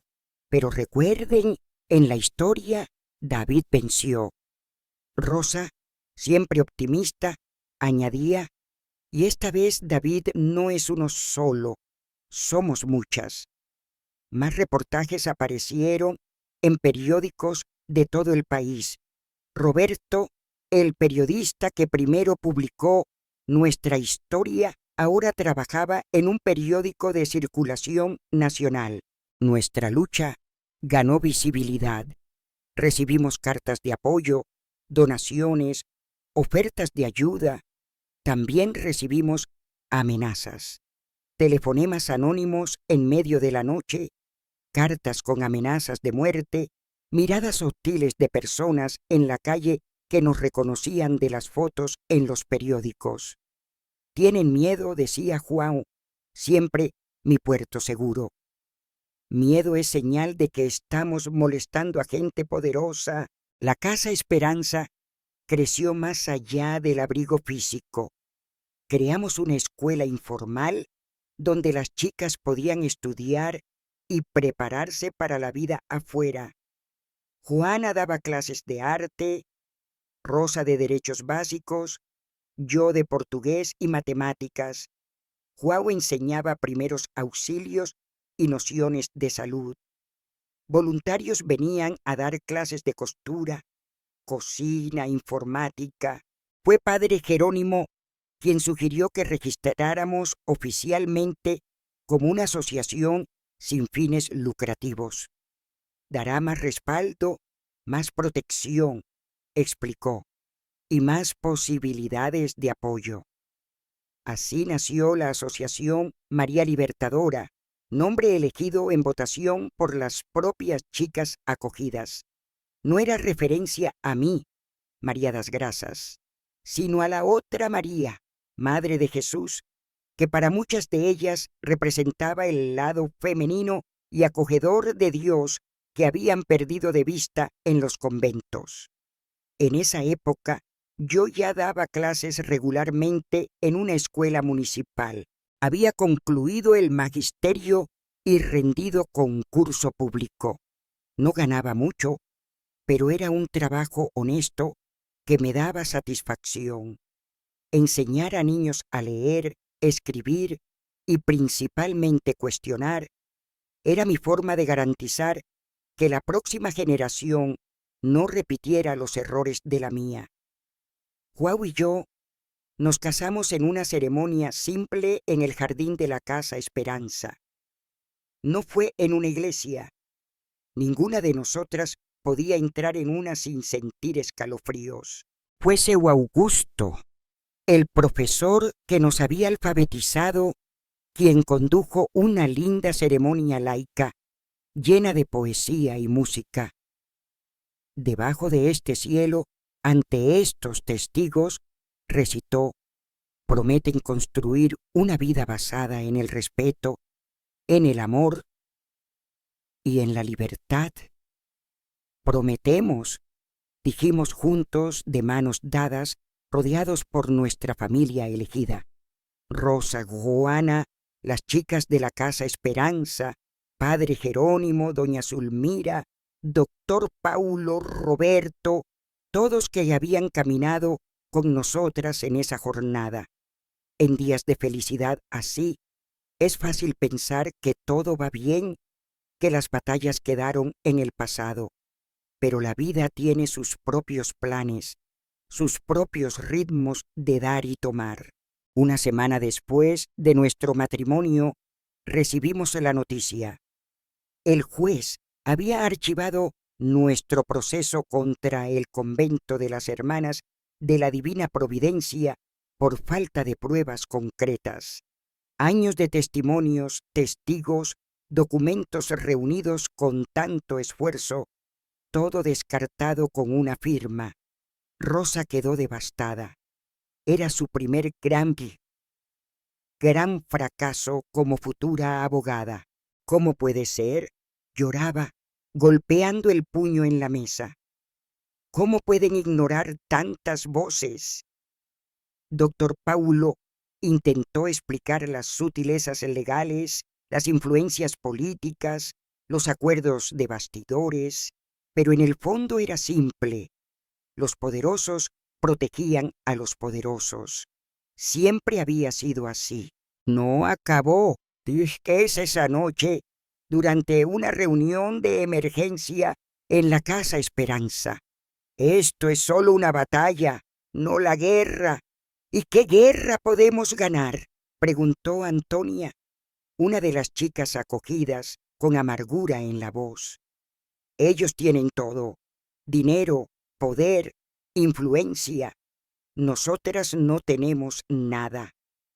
Miré alrededor a aquellas mujeres que habían sobrevivido al infierno y vuelto para contarlo, que habían reconstruido sus vidas pedazo a pedazo, como quien arma un rompecabezas sin saber el dibujo final. Tenemos algo que ellos nunca tendrán, respondí, sintiendo una certeza que venía del fondo del alma. Tenemos la verdad y nos tenemos unas a las otras. Esa misma noche decidimos cambiar de táctica. Si el sistema judicial no nos oía, haríamos que el resto del mundo oyera. Organizaríamos un libro, un documental, palestras en escuelas y universidades. Crearíamos una red de apoyo a víctimas de abuso religioso tan grande que sería imposible ignorar. Roberto, el periodista, contactó a una editorial independiente que aceptó publicar un libro con nuestras historias. Voces del Silencio fue el título elegido. Cada capítulo contaba la historia de una de nosotras. No solo las experiencias en el convento, sino también la jornada de recuperación, de retomada de la dignidad. Trabajamos en ese libro por meses. Fue doloroso revivir ciertas memorias, poner en papel cosas que apenas podíamos decir en voz alta. Pero también fue liberador, como drenar una herida antigua para que finalmente pudiera cicatrizar. El libro fue publicado en el invierno de 1986, casi 7 años después de nuestra fuga. No fue un bestseller, no apareció en grandes librerías, pero circuló en universidades, grupos feministas, organizaciones de derechos humanos. Fue citado en tesis académicas, discutido en seminarios y, más importante, llegó a las manos de otras mujeres que habían pasado por lo mismo que nosotras. Mujeres que pensaban estar solas, que cargaban su dolor en silencio hace décadas, creyendo que nadie entendería o creería en ellas. Cartas comenzaron a llegar a la Casa Esperanza de todos los rincones de Brasil, a veces simples billetes. También pasé por eso. Gracias por hacerme sentir menos sola. Otras veces, largas páginas de desahogo, historias guardadas por 20, 30, 40 años. Fue una de esas cartas que cambió todo. Vino de una señora de Salvador, Bahía, que había sido novicia en el convento de las Hermanas de la Divina Providencia en los años 60. Su nombre era Marta, y ella había guardado algo que nosotras no teníamos: pruebas. Cuando huí del convento en 68, escribió, llevé conmigo el diario de la Madre Superiora de la época. En él hay registros detallados de disciplinas especiales aplicadas a las novicias rebeldes, incluyendo castigos físicos e aislamiento. También hay menciones a las visitas nocturnas de los confesores, con fechas, nombres y hasta evaluaciones de las chicas. Marta había guardado ese diario por casi 20 años sin saber qué hacer con él. No confiaba en la policía, no confiaba en la iglesia, no confiaba en el sistema judicial. Cuando leí el libro de ustedes, continuó, supe que había encontrado a las personas ciertas para confiar este material. Rosa viajó personalmente a Salvador para buscar el diario. Volvió una semana después con ojeras profundas, de quien no durmió, pero con un brillo de determinación en la mirada. «Es todo verdadero», confirmó, mostrando el cuaderno de tapa negra desgastado por el tiempo, y es aún peor de lo que imaginábamos. No eran solo algunos padres y monjas abusando de su poder. Era un sistema organizado, con registros, evaluaciones, transferencias estratégicas de víctimas y abusadores. Con esa prueba en manos, Dr. Paulo entró con un nuevo proceso, esta vez no contra el convento específico, sino contra la arquidiócesis responsable por él. Era un caso mayor, más complejo, pero también más difícil de ignorar o sofocar. La noticia corrió rápido. Roberto publicó un artículo de portada en el periódico con extractos editados del diario, protegiendo los nombres de las víctimas, pero exponiendo a los agresores. Otros periódicos repercutieron la historia. Una red de televisión contactó interesada en hacer un reportaje especial. «Están con miedo», dijo Rosa, ahora en el último año de Derecho. «Miedo de que más personas como Marta aparezcan con más diarios, más pruebas». Las amenazas aumentaron. Piedras fueron arrojadas a las ventanas de la Casa Esperanza. El auto de Juan fue vandalizado. Recibimos telefonemas diciendo que sabían dónde vivían nuestras familias. «Tal vez deberíamos retroceder», sugirió Juan, preocupado principalmente conmigo, ahora embarazada de nuestro primer hijo. «Al menos hasta que nazca el bebé». Pensé en el asunto por días, la mano en mi barriga ya crecida, sintiendo los movimientos de mi hijo o hija. No quisimos saber el sexo antes. Quería proteger esa vida pequeña e inocente, pero también quería que mi hijo naciera en un mundo donde la verdad pudiera vencer al poder, donde las víctimas pudieran encontrar justicia. «No vamos a retroceder», decidí finalmente. «Vamos a tener más cuidado, sí, pero parar ahora sería traicionar a todas aquellas que confiaron en nosotras, que nos contaron sus historias». Joana, siempre la más introspectiva de nosotras, tuvo una idea brillante: transformar su atelier de arte en una galería con obras basadas en los relatos del libro y en las cartas que recibíamos. El arte toca a las personas de un modo que las palabras a veces no consiguen, explicó. La exposición Muros de Silencio fue inaugurada en el Centro Cultural de Goiânia en septiembre de 86. Era poderosa, impactante, imposible de ignorar. Pinturas, esculturas, instalaciones, todas contando historias de abuso, silenciamiento, pero también de resistencia y renacimiento. Una obra en particular llamaba atención, un mural enorme donde cada ladrillo tenía el nombre de una mujer que había pasado por conventos abusivos. Habíamos conseguido reunir más de 300 nombres de todo Brasil. Cada una de estas mujeres es un ladrillo en el muro de silencio que está siendo derrumbado, explicaba Joana a los visitantes. La exposición atrajo atención nacional. Periodistas vinieron de São Paulo, Río de Janeiro, Brasilia.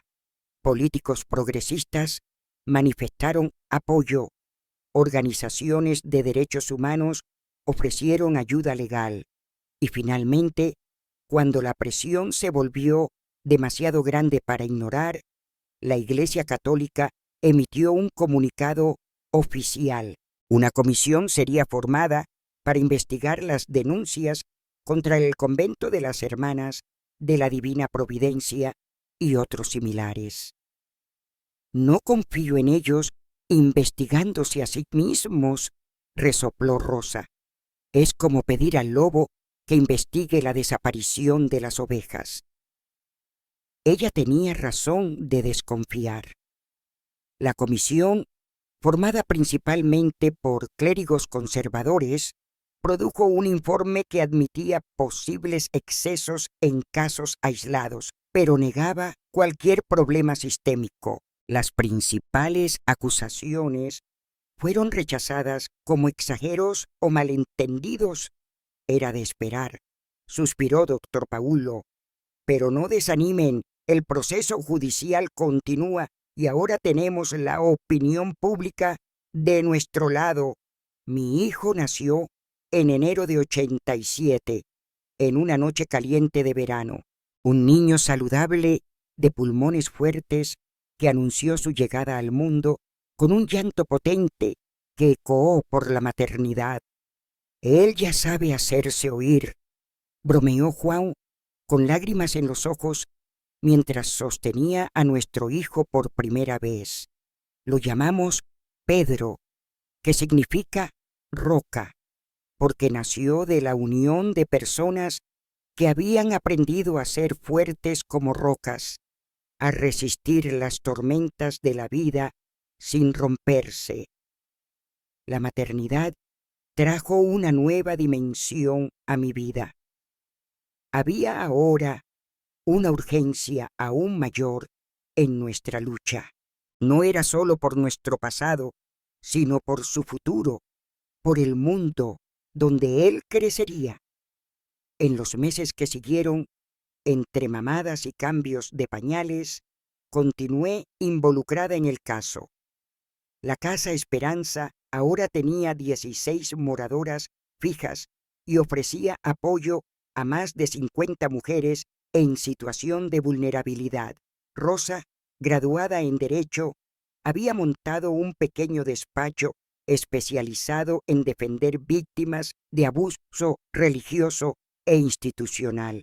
Las cosas están cambiando, decía, meciendo a Pedro mientras me contaba sobre un nuevo caso que había aceptado. Más jueces están dispuestos a oír, más fiscales están interesados en investigar. Es lento, pero es real. En agosto de ese año, una noticia inesperada. Padre Anselmo, el confesor del convento que había abusado de tantas chicas, fue encontrado muerto en su casa en Cuiabá. Suicidio, dijeron las autoridades. Junto al cuerpo, un billete. No aguanto más el peso de lo que hice. La noticia trajo sentimientos contradictorios. No había alegría por la muerte de nadie, ni siquiera de un abusador, pero había una sensación de que de alguna forma la justicia que no vino por los tribunales había encontrado su camino. Confesó, dijo Joana, sosteniendo el periódico con la noticia. No del modo que queríamos, pero confesó. Más sorprendente aún fue lo que pasó después. ex novicias y hasta algunas monjas que aún estaban en el convento comenzaron a manifestarse, como si la muerte de padre Anselmo hubiera roto una represa de silencio. De repente, todos querían hablar. Una de ellas era la hermana Concepción, la monja anciana que nos ayudó a huir. Ella había sido transferida a un convento en Belén después de nuestra fuga, pero ahora retornaba a público para confirmar nuestra historia. No puedo más cargar este silencio, declaró en una entrevista emocionante al Jornal Nacional. Lo que pasó en ese convento, lo que pasa en tantos otros, no es obra de Dios, es obra de la crueldad humana usando el nombre de Dios. Su testimonio fue decisivo. Como monja de votos perpetuos, con más de 50 años de vida religiosa, su palabra tenía peso dentro y fuera de la iglesia. Otros religiosos, padres y monjas de visión más progresista, comenzaron a manifestarse, pidiendo investigaciones serias, puniciones a los culpados, compensación a las víctimas. En octubre de 87, 8 años después de nuestra fuga, un nuevo obispo asumió la arquidiócesis que controlaba el convento de las Hermanas de la Divina Providencia. Don Mateus era un hombre de 60 años, formado en la teología de la liberación, comprometido con derechos humanos y justicia social. Una de sus primeras acciones fue ordenar el cierre del convento. Este lugar no sirve más a su misión original, declaró. Será transformado en un centro de apoyo a víctimas de abuso y violencia. Rosa fue invitada a participar de la comisión que supervisaría la transformación del convento. Era una victoria simbólica importante. La misma institución que nos había aprisionado ahora reconocía nuestro sufrimiento y buscaba reparación. El proceso judicial también avanzó. La arquidiócesis ofreció un acuerdo extrajudicial, una compensación financiera para cada víctima identificada, la creación de un fondo para apoyar mujeres en situación de vulnerabilidad y el compromiso de implementar mecanismos de prevención y denuncia de abusos en todas sus instituciones. No es perfecto, admitió doctor Paulo, pero es más de lo que conseguiríamos después de años de batalla judicial. Hicimos una asamblea con todas las víctimas que pudimos contactar. Algunas querían aceptar el acuerdo, cansadas de luchar. Otras querían continuar hasta el final, ver a los culpados en la cárcel. Después de horas de discusión, llegamos a un consenso. Aceptaríamos el acuerdo, pero con una condición adicional. La arquidiócesis debería costear la publicación y distribución gratuita del libro Voces del Silencio para bibliotecas públicas y escuelas de todo el país. Si acuerdan con eso, dijo una de las mujeres más viejas en la asamblea, significa que realmente quieren cambiar, no solo silenciar el escándalo. Para nuestra sorpresa, don Mateus aceptó la condición sin dudar. Es justo que esas historias sean conocidas, dijo, para que nunca más se repitan. El acuerdo fue firmado en diciembre de 80. No era el fin de la historia, claro. Otros conventos, otras diócesis continuaban operando de la misma forma, pero era un comienzo, una brecha en el muro que parecía impenetrable. Con la compensación financiera que recibí, João y yo compramos una casa propia, pequeña pero cómoda, con un jardín donde Pedro podía jugar. Rosa usó el dinero para ampliar su despacho de abogada, ahora especializado en derechos de las mujeres. Goana invirtió en su atelier, que se volvía cada vez más conocido por sus obras poderosas y conmovedoras. La Casa Esperanza continuó funcionando, ahora con apoyo oficial de la Prefectura de Goiânia y de organizaciones no gubernamentales. Se volvió un modelo, inspirando iniciativas semejantes en otras ciudades. Años se pasaron. Pedro creció, se volvió un niño curioso y sensible que siempre preguntaba sobre las cicatrices que veía en mi alma. Le conté mi historia poco a poco, en la medida en que podía entender. ¿Por qué algunas personas son malas, mamá?, preguntó una vez después de oír sobre el convento. No es tan simple, hijo, respondí, buscando las palabras ciertas. A veces las personas hacen cosas malas porque les enseñaron que era correcto, otras veces porque nadie las impidió. Es por eso que tenemos que hablar cuando vemos algo malo. Es por eso que tu madre, tía Rosa y tía Joana escribieron ese libro. Pedro creció con esa lección. Se volvió un defensor apasionado de los derechos de las mujeres, incluso siendo aún un niño. En la escuela, sus profesores comentaban cómo no toleraba bullying o injusticias, cómo defendía a los más débiles. En 1992, cuando Pedro tenía 5 años, recibí un convite inesperado.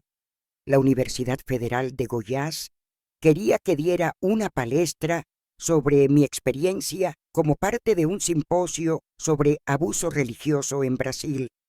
Nunca había hablado en público para una platea tan grande antes. Mi vida era ahora más tranquila. Daba clases en una escuela municipal, cuidaba de mi hijo, participaba de la administración de la Casa Esperanza, pero lejos de los reflectores. Rosa era quien ocupaba ese espacio, con su trabajo jurídico cada vez más reconocido. Necesitas ir, insistió Juan. Tu historia necesita ser contada por ti, no solo a través del libro o por otras personas. En el día de la palestra, el auditorio estaba lleno. Estudiantes, profesores, periodistas, activistas. Cuando subí al escenario, mis piernas temblaban, mi boca estaba seca. Pero entonces vi en la primera fila a Joao y Pedro sonriéndome, y detrás de ellos a Rosa y Joana, mis hermanas de jornada, y al lado de ellas algunas de las mujeres que habíamos acogido en la Casa Esperanza a lo largo de los años, ahora con sus propias vidas reconstruidas. Respiré hondo y comencé. Mi nombre es María das Graças Ferreira. Nací en Bom Jesús da Lapa, Bahía, hija de Antonio y Sebastiana. Cuando tenía 19 años, mi padre me mandó a un convento porque bailé con un chico en una fiesta. Hablé por casi 2 horas. Conté todo: el miedo, el dolor, los abusos, la fuga, la reconstrucción, la lucha por justicia. Hablé sin notas, sin guión, solo dejando mi historia fluir como el río San Francisco de mi infancia. Cuando terminé, hubo un silencio en el auditorio. Después, poco a poco, las personas se levantaron. No era solo un aplauso, era una ovación. Muchos lloraban, otros saludaban en señal de apoyo o respeto. Una joven estudiante vino hasta mí después, con los ojos rojos de llorar. Mi abuela pasó por algo parecido, dijo. Nunca contó los detalles, pero ahora entiendo mejor lo que sufrió. Gracias por dar voz a ella también. Esa palestra cambió algo en mí. Percibí que mi historia, por más dolorosa que fuera, tenía poder. Poder de curar, de conectar, de transformar. En los años siguientes, acepté más convites para hablar en universidades, escuelas, centros comunitarios. En 95, cuando Pedro tenía 8 años, fui invitada a escribir un libro infantil sobre respeto, consentimiento y cómo reconocer abusos. Mi cuerpo, mis reglas, fue publicado al año siguiente y adoptado por diversas escuelas públicas y particulares. La Casa Esperanza continuó creciendo. Lo que había comenzado como un abrigo temporal para mujeres huyendo de conventos abusivos, ahora atendía víctimas de varios tipos de violencia: doméstica, religiosa, institucional. Teníamos un equipo multidisciplinario: psicólogas, asistentes sociales, abogadas, educadoras. Rosa se volvió una de las abogadas más respetadas en el área de derechos de las mujeres en el país. Fue invitada a participar en la elaboración de proyectos de ley para protección de víctimas de abuso religioso. Juana transformó su atelier en una escuela de arte terapia, ayudando a mujeres a expresar y procesar sus traumas a través del arte.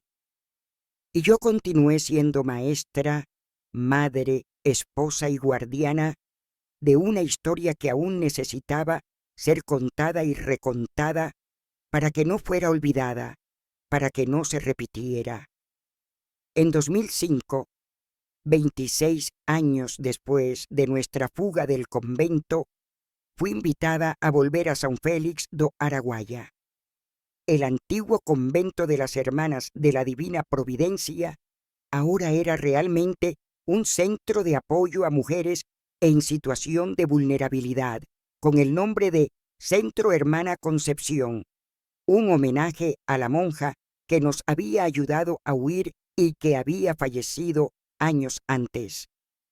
Dudé en aceptar el convite.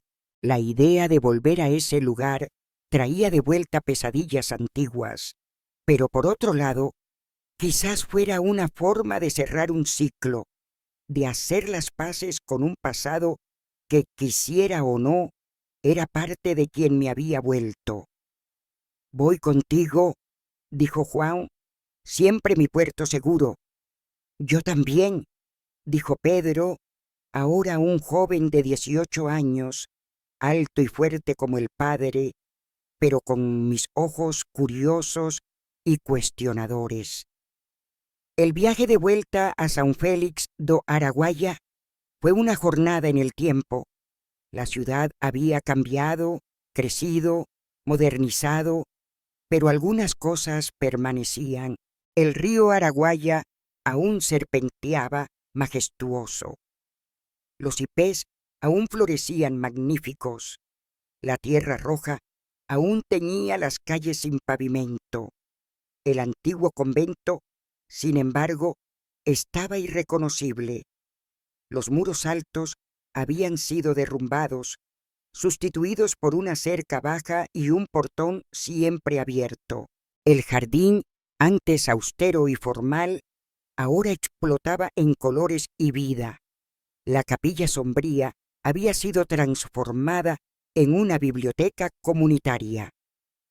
Fui recibida por Mariana, la coordinadora del centro, una mujer fuerte de unos 40 años, con una sonrisa acogedora y ojos inteligentes. «Es un honor conocerla, doña María», dijo, apretando mi mano con firmeza. «Su libro cambió mi vida. Fue después de leerlo que decidí dedicar mi carrera a apoyar mujeres que pasaron por abusos». Ella me llevó a conocer el centro. Las antiguas celdas de las novicias ahora eran cuartos cómodos donde mujeres en situación de riesgo podían abrigarse temporalmente. El refectorio donde habíamos comido en silencio forzado ahora era un espacio alegre donde niños jugaban mientras sus madres participaban de talleres profesionalizantes. Y el sótano había sido completamente reformado, transformado en una galería de arte donde obras de Joana y de otras artistas contaban historias de dolor, resistencia y renacimiento. Queremos que las personas sepan lo que pasó aquí, explicó Mariana, no para alimentar odio o venganza, sino para garantizar que nunca más se repita. En el último día de la visita, participé de una ceremonia especial. Una placa sería inaugurada en la entrada del centro, contando brevemente su historia, del convento abusivo al centro de apoyo y homenajeando a las mujeres que habían pasado por allí. Para mi sorpresa, la placa tenía el nombre de todas nosotras. Yo, Rosa, Juana, Teresa, Lucia y también de hermana Concepción, cuya coraje había salvado tantas vidas. Estas mujeres nos enseñaron que la fe verdadera libera, no encierra, dijo el obispo local durante la ceremonia, que el amor de Dios no se manifiesta en el miedo y la opresión, sino en la dignidad y la libertad. Mirando esa placa, el edificio transformado, las mujeres y niños que ahora encontraban allí amparo y esperanza, sentí algo que no esperaba: paz. No una paz que borra el pasado o niega el dolor, sino una paz que viene de saber que la lucha valió la pena, que las cicatrices cargan también el testimonio de la cura. En la vuelta a Goiânia, en el autobús que cortaba el sertão, Pedro me preguntó: «Mamá, ¿te arrepientes de algo? ¿De haber contado tu historia? ¿De haber luchado tanto?» Miré por la ventana viendo el sol ponerse en el horizonte, tiñendo el cielo de rojo y dorado. Pensé en todo lo que había vivido, en las cicatrices que aún cargaba, en las noches en que aún despertaba gritando, en los momentos en que aún me acurrucaba instintivamente al oír una voz autoritaria. Pero pensé también en las cientos de mujeres que habíamos ayudado a lo largo de los años, en las leyes que habían cambiado, en las conciencias que habían despertado, en mi propia jornada de chica asustada a mujer fuerte, capaz de contar su historia sin vergüenza o miedo. No, respondí finalmente, no me arrepiento de nada. Cada paso, incluso los más dolorosos, me trajo hasta aquí. Me trajo a ti, a tu padre, a nuestras amigas, nuestro trabajo. Me trajo de vuelta a mí misma. 20 años se pasaron desde esa visita a São Félix do Araguaia. Estoy con 72 años ahora. Pedro está con 41. Es profesor universitario de historia, casado con una psicóloga maravillosa, padre de 2 niñas lindas que son la luz de mis ojos. Juan, mi compañero de tantas batallas, nos dejó hace 5 años después de una lucha contra el cáncer. Fue cuando perdí mitad de mi corazón, pero continúo viviendo con la mitad que me resta, que aún late fuerte, aún tiene trabajo que hacer. Casa de la Esperanza es ahora una red de centros de apoyo repartidos por todo Brasil. Rosa, de 68 años, sigue trabajando como abogada y asesora legislativa en temas de abuso religioso. Joana, de 70, se dedica a enseñar arteterapia a jóvenes terapeutas. Y yo sigo compartiendo mi historia en escuelas, universidades y centros comunitarios para jóvenes, adultos mayores, hombres y mujeres, porque creo en el poder de las historias para transformar, sanar y conectar. Hace poco, una joven reportera me preguntó: María, después de todo lo que has pasado, ¿sigues creyendo en Dios? Le sonreí, comprendiendo la confusión en sus ojos. Es una pregunta que mucha gente me ha hecho, con la esperanza de haber abandonado por completo mi fe tras mis experiencias traumáticas. Sí, creo, respondí, pero no en el Dios mezquino, celoso y punitivo que me enseñaron a temer. Creo en un Dios de amor, libertad y justicia. Un Dios que no se limita a monasterios ni iglesias, sino que camina con los oprimidos, llora con los que sufren y celebra con los liberados. La fe que encontré al salir del monasterio era completamente diferente a los miedos religiosos de mi infancia. Era una fe que cuestionaba, dudaba y evolucionaba. Una fe que me dio la fuerza para seguir luchando, incluso cuando mi cuerpo estaba cansado y mi corazón dolía. Hoy, sentada en mi porche, contemplando el cielo estrellado de Goiânia, pienso en todas las mujeres que han compartido sus historias conmigo a lo largo de los años. Sus voces resuenan en mi memoria como un coro poderoso que ni siquiera la muerte puede silenciar. Pienso también en la niña que fui en Bom Jesús da Lapa, en la joven que bailó con João en la fiesta de San Antonio, sin imaginar lo que sucedería después, en la novicia asustada que rezaba arrodillada sobre el frío suelo del convento, en el fugitivo que temblaba de miedo y esperanza en su carreta cubierta de paja, en el maestro que encontró en la educación una forma de liberación.